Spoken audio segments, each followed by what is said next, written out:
Okay, sabi naman ni Toffee Cutie, true yan Doc, galing talaga sa stray dogs, yung garapata, madami dito, kapitbahay namin, di na nila inaalagaan. Totoo po yan. Marami na po kaming mga naging cases na ganyan dahil dito sa harap ng bahay namin, natambayan ng mga stray dogs or mga askal or asong kalye, hindi po aspin ha, askal, asong kalye, na natambayan yung harapan ng bahay namin. Kaya nakakapasok dito, tumatawid po yung mga garapata na yan sa mga pader, lumulusot sa ilalim ng gate at diretso sa mga aso ko. Kaya at one time nagkaroon ng ehrlichiosis or blood parasitism. Si Logan, kinailangan ko siyang gamutin ng 3 linggo para lang bumalik yung kanyang gana, bumalik yung kanyang kalusugan at platelet count. Kasi parang dengue po yan, yung mga ehrlichiosis or babesiosis, mga rickettsial disease po yan, na tinitira nila yung mga blood cells. So, delikado po. Magdudulot po yan ng organ failure, eventually yung nag-nosebleed at kamatayan. Doon naman po sa aming resort, nagkaroon din ako ng case na yung kapitbahay kasi namin, may mga dogs na maraming garapata.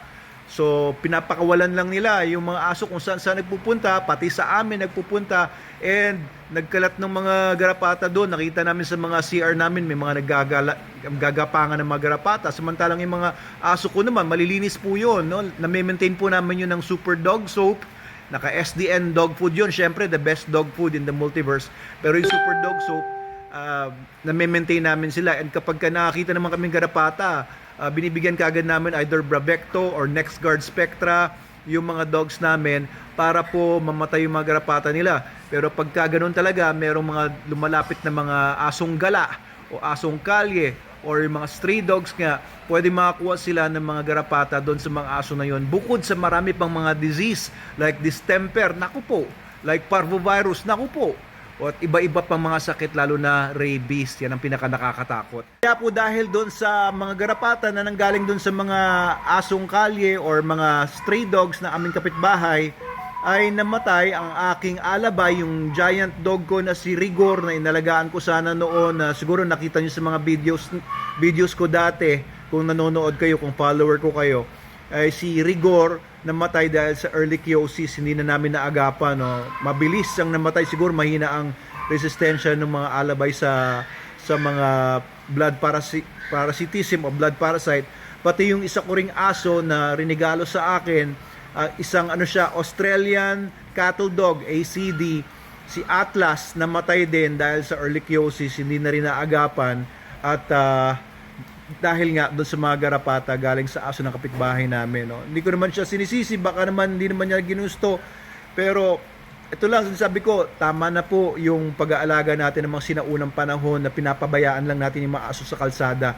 May anti-rabies law na bawal na po yung pinapabayaan natin yung mga aso natin nakakalabas sa ating bakuran. If you have stray dogs sa paligid po, no, ilayo niyo po yung aso niyo doon as much as possible, and you treat yung mga yung mga pader po ninyo, kagaya ng mga pader ko sa labas, treat it with Sebin, no? Galing yan sa Bayer, ginagawa ng Bayer yan, na parang insecticide yan.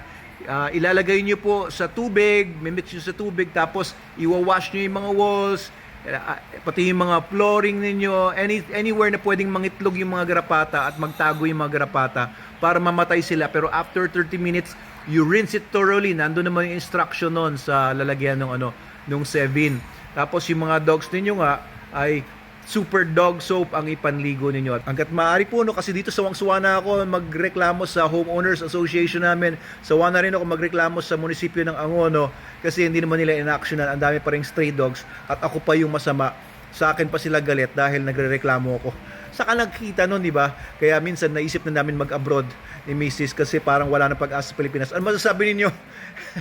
Pero syempre mahal namin Pilipinas, gusto namin tumulong dito. Anyway, yun lang po, no? Yun po talaga ang problema natin, no? Ang daming mga problema pagdating sa mga dogs na tapos yung nasa paligid mo, mga irresponsableng mga dog owners naman. Doc Abel Manalo po ito, sa Manalo K9, nagsasabi na ilagay natin sa lugar ang pag-aaso natin para naman din makaperwisyo ng ibang tao at ibang aso.